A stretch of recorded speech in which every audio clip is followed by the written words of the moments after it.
वर्ष 2022 भारत की एक एडटेक कंपनी की वैल्यूएशन लगभग $22 बिलियन तक पहुंच चुकी थी।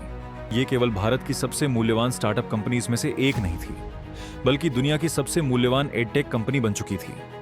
दुनिया के सबसे बड़े इन्वेस्टर्स इसमें पैसा लगा चुके थे। हजारों कर्मचारी इसके लिए काम कर रहे थे। करोड़ों छात्र इसके प्लेटफॉर्म का उपयोग कर रहे थे और ऐसा लग रहा था कि भारतीय शिक्षा व्यवस्था का भविष्य अब डिजिटल होने वाला है। लेकिन केवल 2 साल बाद तस्वीर पूरी तरह बदल चुकी थी।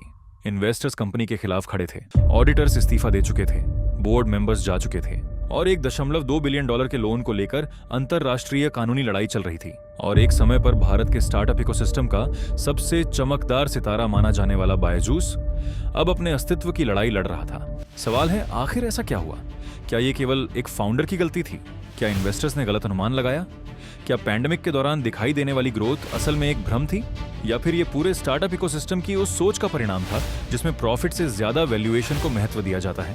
बायजूस की कहानी केवल एक कंपनी की कहानी नहीं है, ये ग्रोथ की कहानी है, फंडिंग की कहानी है, वैल्यूएशन की कहानी है, एम्बिशन की कहानी है और कॉर्पोरेट गवर्नेंस की कहानी है।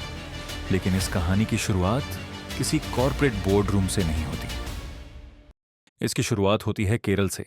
यहीं जन्म हुआ बायजू रविंद्रन का। उनके माता पिता दोनों शिक्षक थे कि शुरुआत में उनका सपना कोई स्टार्टअप बनाना नहीं था। वे एक इंजीनियर थे, नौकरी कर रहे थे और एक सामान्य पेशेवर जीवन जी रहे थे। फिर एक छोटी सी घटना ने उनकी पूरी दिशा बदल दी। बताया जाता है कि उन्होंने अपने दोस्तों की मदद के लिए कैट एग्जाम की तैयारी शुरू की, लेकिन जब उन्होंने स्वयं परीक्षा दी तो परिणाम असाधारण था। उनका स्कोर इतना अच्छा था, फिर कुछ छात्रों को पढ़ाया गया और धीरे धीरे एक अनौपचारिक मदद एक बड़े अवसर में बदलने लगी। कुछ ही वर्षों में हजारों छात्र उनके सेमिनार्स में शामिल होने लगे और बड़े ऑडिटोरियम्स भरने लगे। और यह सब उस समय हो रहा था जब भारत का कोचिंग इंडस्ट्री मॉडल लगभग पूरी तरह ऑफलाइन था। यदि किसी छात्र को अच्छी तैयारी करनी होती तो उसे किसी बड़े शहर में जाना पड़ता और महंगी कोचिंग लेनी पड़ती। समय और पैसा दोनों खर्च करने पड़ते। यानी अच्छी शिक्षा उपलब्ध थी लेकिन हर किसी की पहुंच में नहीं थी। और यहीं बायजू रविंद्रन ने एक अवसर देखा। उन्होंने सोचा, क्या होगा अगर उच्च गुणवत्ता वाली शिक्षा टेक्नोलॉजी के माध्यम से लाखों छात्रों तक पहुंचाई जा सके? क्या होगा अगर एक बेहतरीन शिक्षक एक समय में केवल कुछ सौ नहीं बल्कि लाखों छात्रों को पढ़ा सके? यही विचार आगे चलकर एक विशाल बिजनेस अपॉर्चुनिटी में बदलने वाला था। वर्ष 2011 में think and learn private limited की स्थापना हुई, जो आगे चलकर बायजूस के नाम से प्रसिद्ध हुई। शुरुआती वर्षों में कंपनी एजुकेशनल कंटेंट तैयार कर रही थी। विचार बड़ा था, लेकिन एग्जीक्यूशन अभी शुरुआती चरण में था। फिर आया वर्ष 2015 और यही वह साल था जिसने कंपनी का भविष्य बदल दिया। बायजूस लर्निंग ऐप लॉन्च किया गया।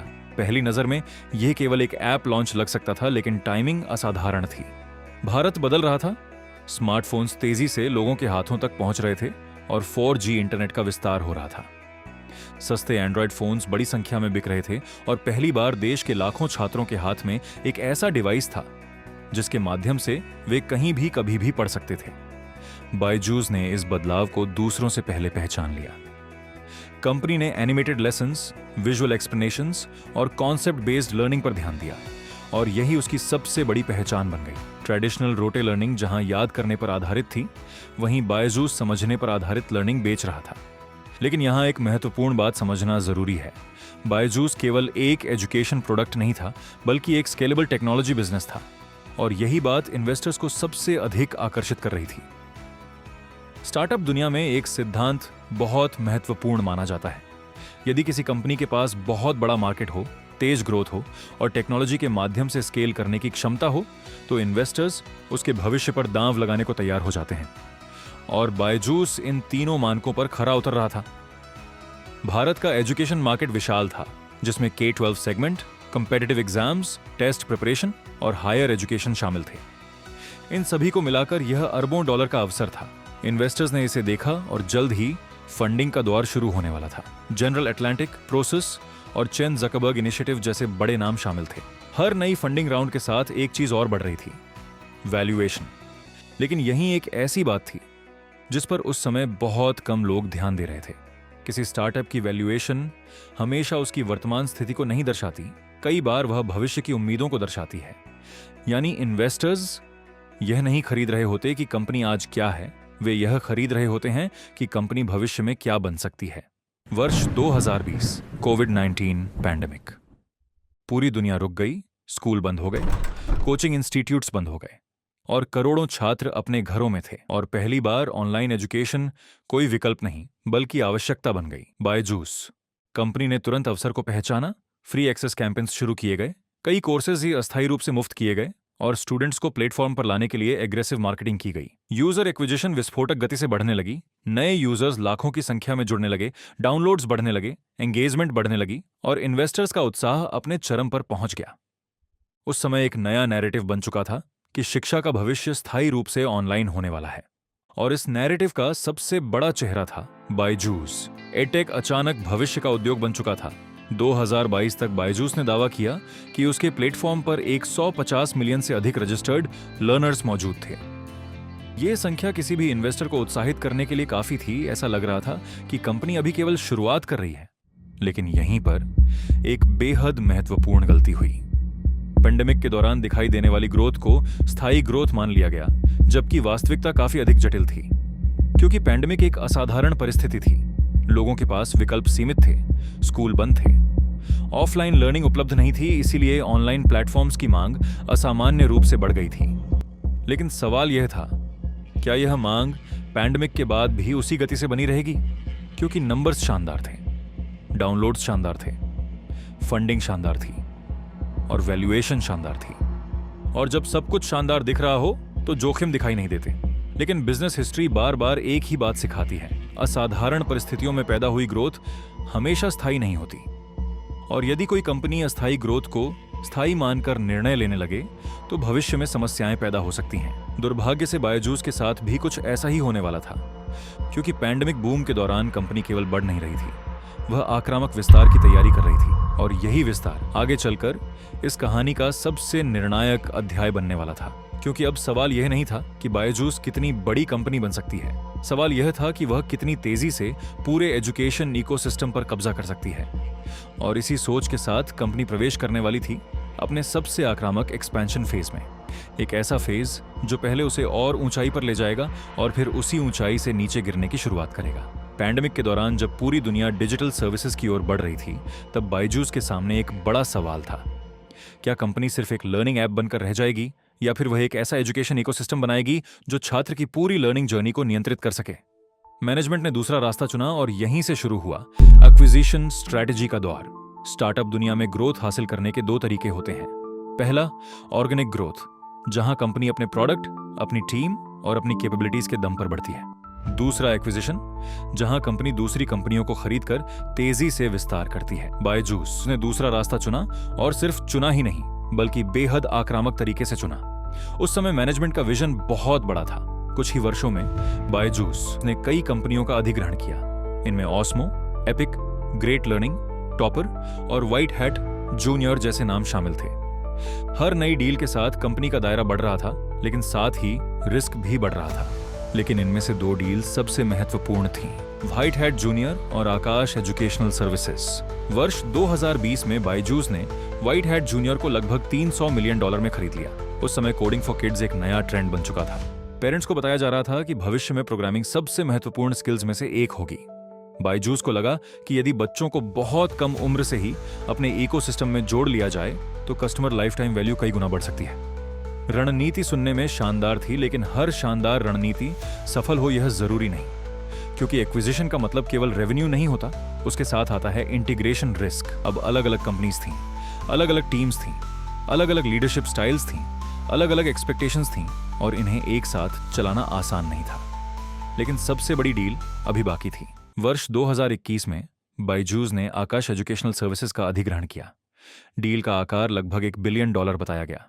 ये केवल बायजूस के इतिहास की नहीं बल्कि भारत की एजुकेशन इंडस्ट्री की सबसे बड़ी डील्स में से एक थी।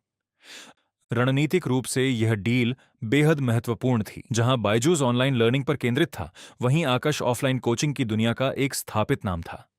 Medical entrance exams, engineering entrance exams और कॉम्पिटिटिव टेस्ट प्रिपरेशन में उसकी मजबूत पकड़ थी। मैनेजमेंट का विजन स्पष्ट था, ऑनलाइन प्लस ऑफलाइन, एक हाइब्रिड एजुकेशन एम्पायर। यदि यह मॉडल सफल हो जाता तो बायजूस भारत के एजुकेशन मार्केट का सबसे शक्तिशाली खिलाड़ी बन सकता था। लेकिन हर एक्सपेंशन का एक कॉस्ट होता है। और बायजूस का एक्सपेंशन सस्ता नहीं था। इन डील्स को फंडिंग चाहिए थी, बहुत बड़ी फंडिंग, और लगातार बढ़ती वैल्यूएशन ने मैनेजमेंट को एक विश्वास दे दिया था कि कैपिटल हमेशा उपलब्ध रहेगा, जब भी जरूरत होगी नए इन्वेस्टर्स आ जाएंगे। यहीं से रिस्क बढ़ना शुरू हुआ। स्टार्टअप इकोसिस्टम में जब फंडिंग आसानी से उपलब्ध होती है तब कई कंपनियां ग्रोथ और प्रॉफिटेबिलिटी के बीच संतुलन खो देती हैं। बायजूस के साथ भी कुछ ऐसा ही हुआ।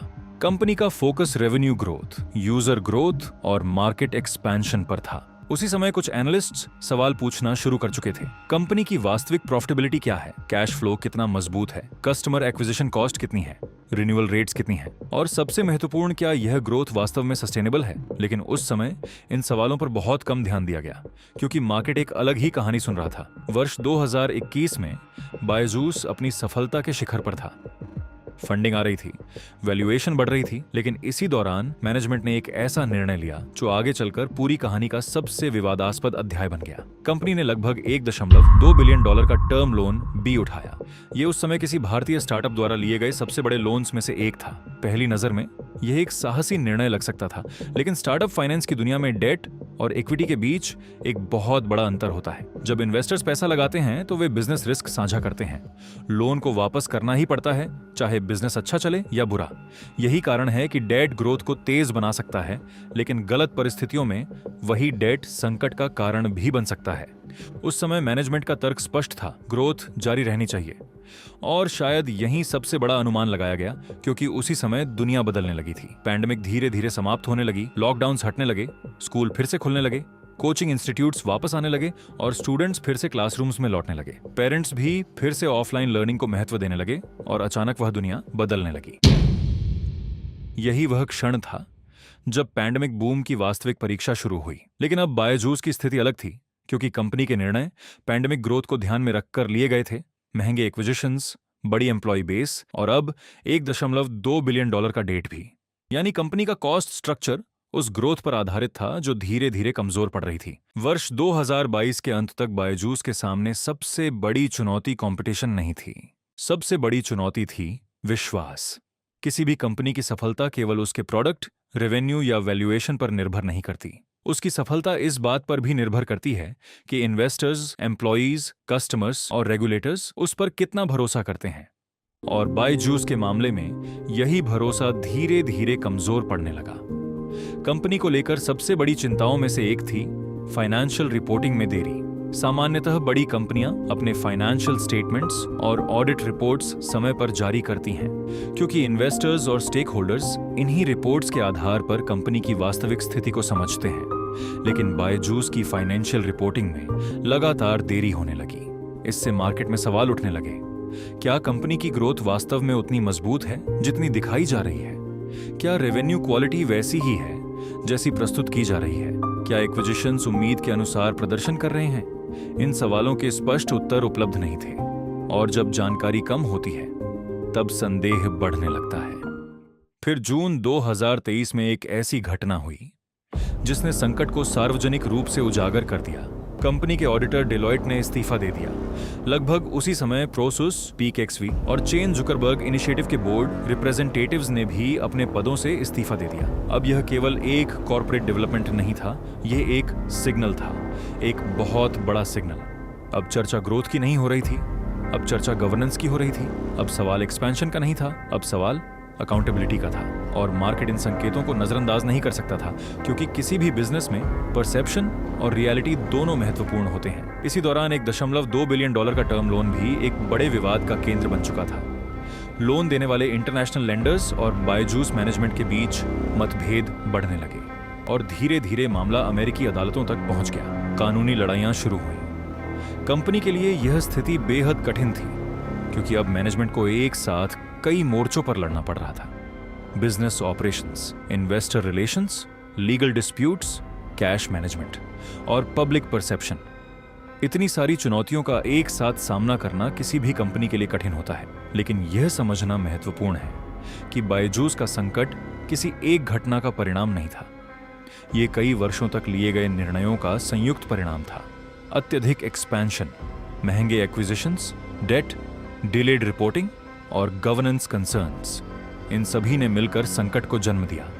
यह कहानी केवल बायजूस की नहीं है, यह पूरे स्टार्टअप इकोसिस्टम के लिए एक चेतावनी है, क्योंकि कैपिटल हमेशा उपलब्ध नहीं रहता, वैल्यूएशन हमेशा वास्तविकता नहीं होती और ग्रोथ हमेशा स्थायी नहीं होती। लेकिन यदि कोई कंपनी मजबूत फंडामेंटल्स, ट्रांसपेरेंसी और गवर्नेंस बनाए रखे तो वह कठिन परिस्थितियों में भी लंबे समय तक टिक सकती है। आपको यह स्टार्टअप स्टोरी कैसी लगी? हमें कमेंट करके जरूर बताइए। और अगर आप भी एक स्टार्टअप एंथुसियास्ट हैं तो इस कहानी से आपको सबसे बड़ी सीख क्या मिली?